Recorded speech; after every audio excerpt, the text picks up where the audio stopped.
I know in town, on school runs, on the highway is where you're used to seeing this car, but it's an SUV after all, so you should be able to take this home to the villages with ease, right? When I found out I'm going to have this car during my work trip close to the border of Botswana and the village side of Northwest, I was super excited. So in this video, we're taking this car just above 900 kilometers all the way to Tsitlakgule and other places in the Northwest and back to Joburg. We're going to drive in some rain, you're going to see some donkeys, we're going to drive on gravel, and we are going to find out how this car handles mud, because that was thrown my way unexpectedly. This is Keep It Soft Reviews. If it's your first time here and you're into car content and travel vlogs here and there, you may as well subscribe and hit the notification bell so you don't miss a notification every time we post. And just like that, Otlola Motor Soft. Oh yes, let's get into the video.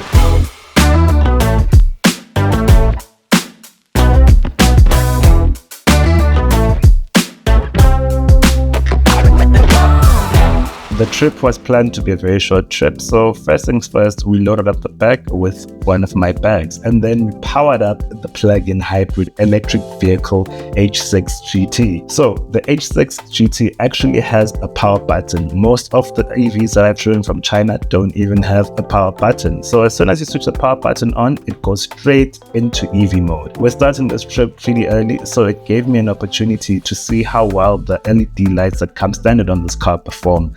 They are bright, but they aren't the brightest. Not to worry, they illuminate just enough off the road, and when you're on the highway, you don't really need the brightest lights, do you? We had a full tank of fuel, and a full tank of fuel on this car costs the amount you're seeing on the screen right now. To be honest, what I wanted to do in this trip is actually just keep charging the car and come back with as much fuel as I could. But when I was planning the trip, I saw that the only charger was 60 kilometers away from where we're staying, and on the trip on the N14 there are no chargers on the way, so that dream quickly evaporated. But oksalayo, I was going to maximize the range of this car. So first up was a garage that had a DC fast charger. Charging here cost 7 Rand per kilowatt hour, and to fully charge the battery of this car costs just above 250 Rands. It was my first time actually charging this car, or charging any electric vehicle for that matter, because this is the first electric vehicle we had on test.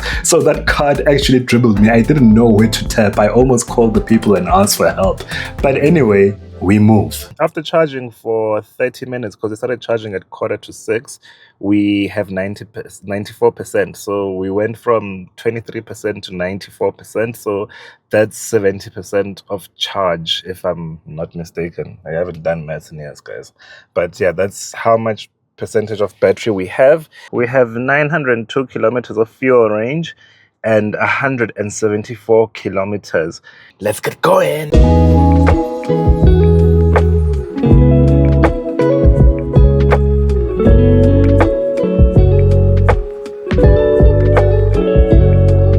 We quickly made our way past Centurion. Shout out to anybody to myself to change Centurion, all the way up to N14, where we met our first truck. And I say first truck because this road is full of them. Before I slept, our GPS said it's going to take just over 5 hours to get to Tsitlakgule, which is 402 kilometers away from my starting point. That sounds so daunting. But when I realize how responsive the throttle is here, and that under my right foot I have the power to extract 762 Newton meters and 321 kilowatts, I was like, you know what? 402 kilometers isn't that bad, and I know I can definitely chop that time down. Let me know in the comment section, are you a chopper of time? Are you a cooker?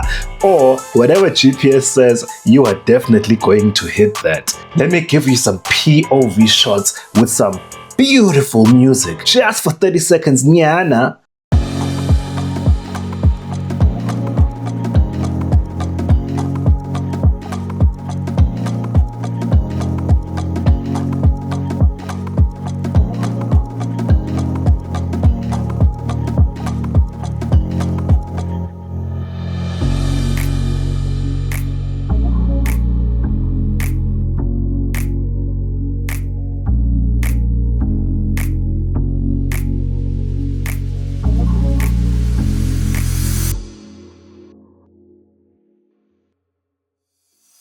Something else that piqued my interest as we were traveling were these sunflower farms. What is the use of sunflowers besides extracting the oil? If you know, let me know in the comment section.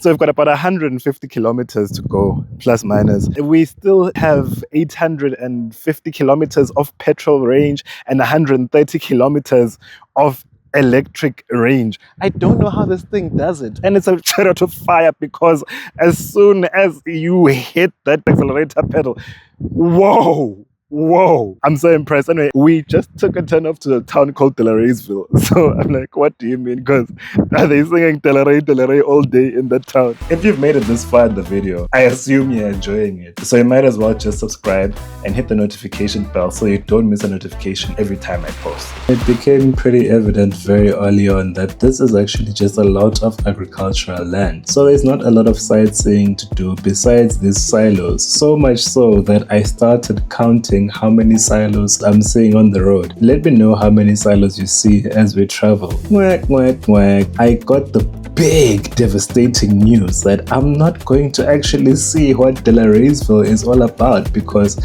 you have to turn left to go to Delareesville and GPS was telling me to go straight. I've never been here before, so I'm going to stick to the GPS. And surprise, surprise, going straight was going into gravel. But that's cool, because now I've got an opportunity to see how this car is off-road. I mean, it's not an off-road car, and this car's battery is underneath, so you don't really want to be going into very rough places. But it is four-wheel drive, so it has a few modes. So you go into SUV mode, you can go into sand, all-wheel drive, or mud. So I'm just going to keep it on sand, because this is quite sandy gravel.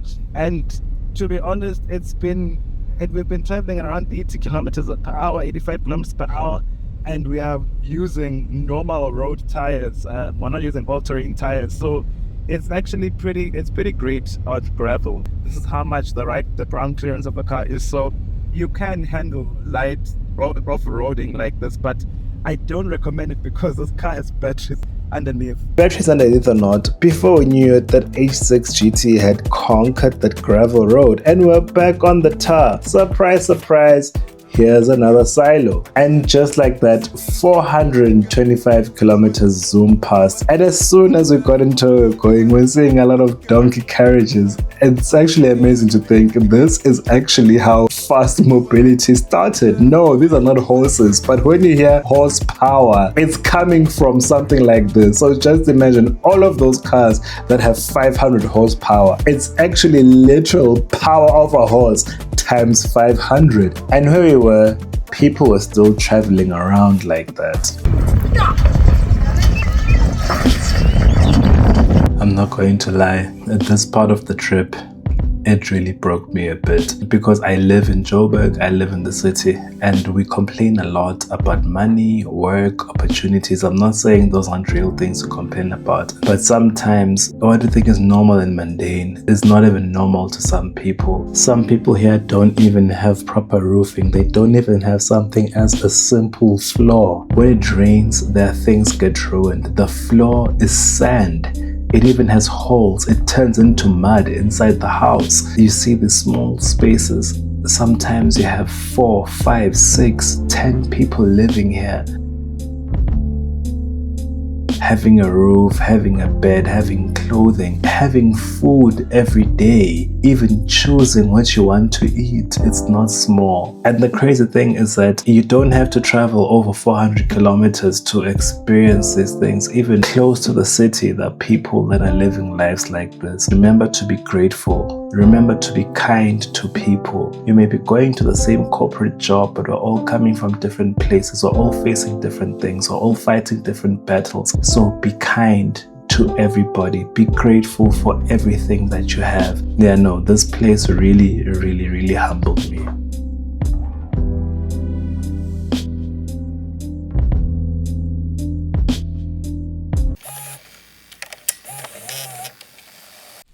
Back to the review part of things. Midway through the day, we had quite a lot of fuel range, but we had only 44 kilometers of electric range. But we needed to eat. Oh, the thing I loved the most about being here is magwinya all day. And when last did I have the guinyers? Oh, yes. After eating, went to another part of Slahule, and then it was time to go and rest.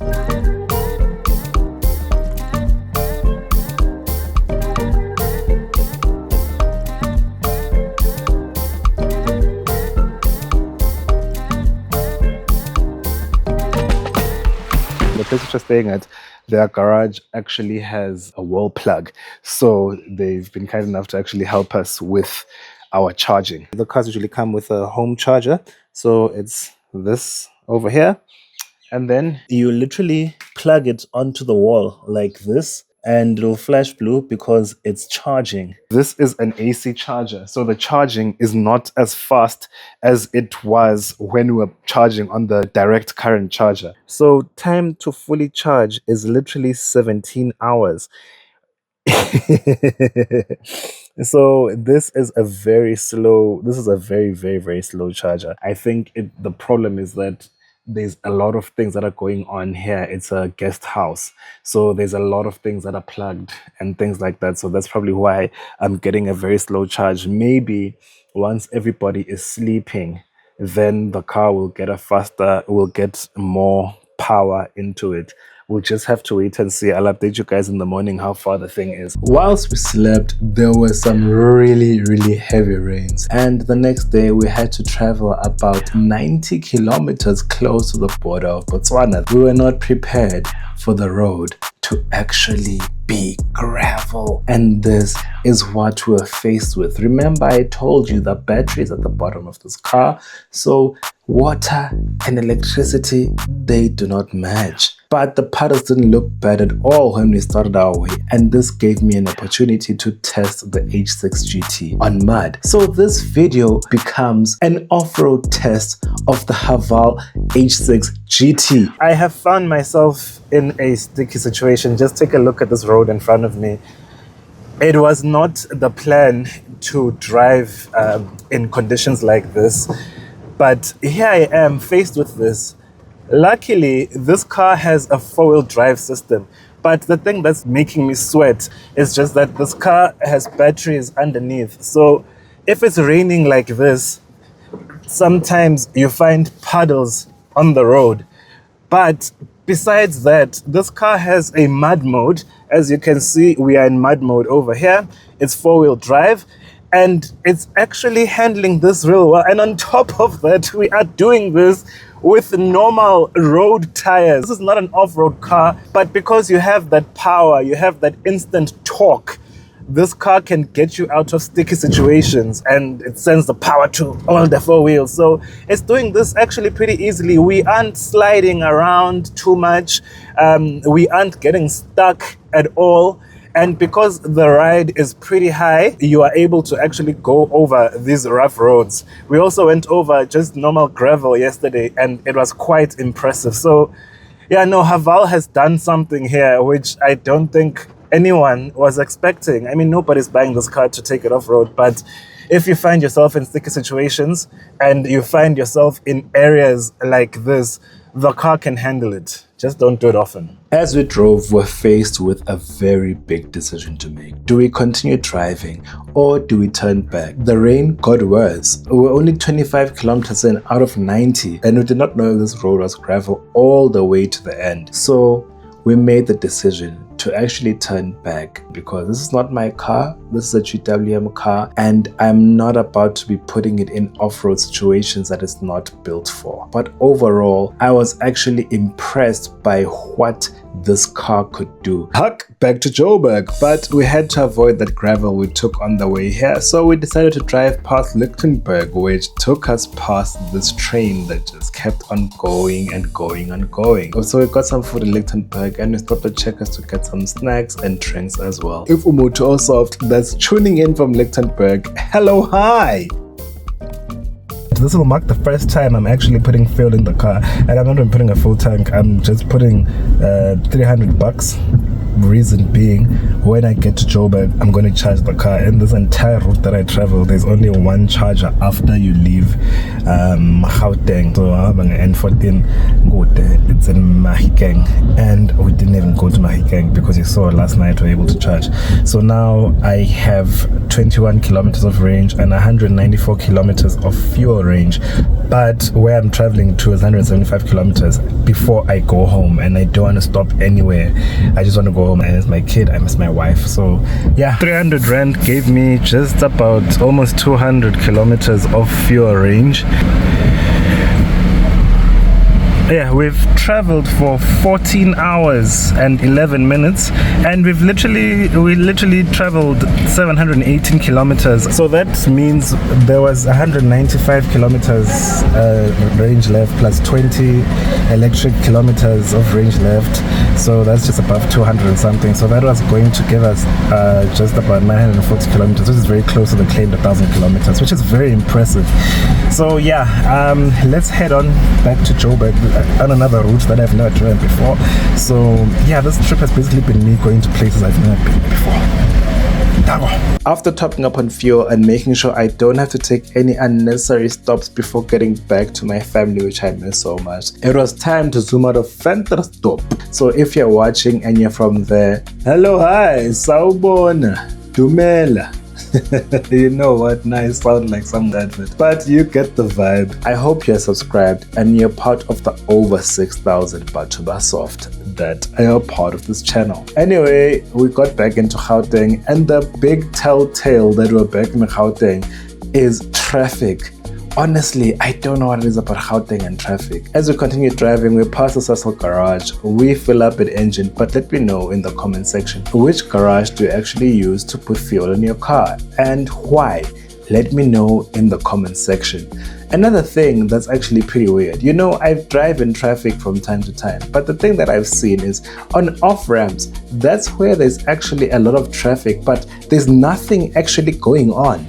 It's just the off-ramp that gets a big backlog of cars. Why is that? Why are people slowing down so much instead of just driving?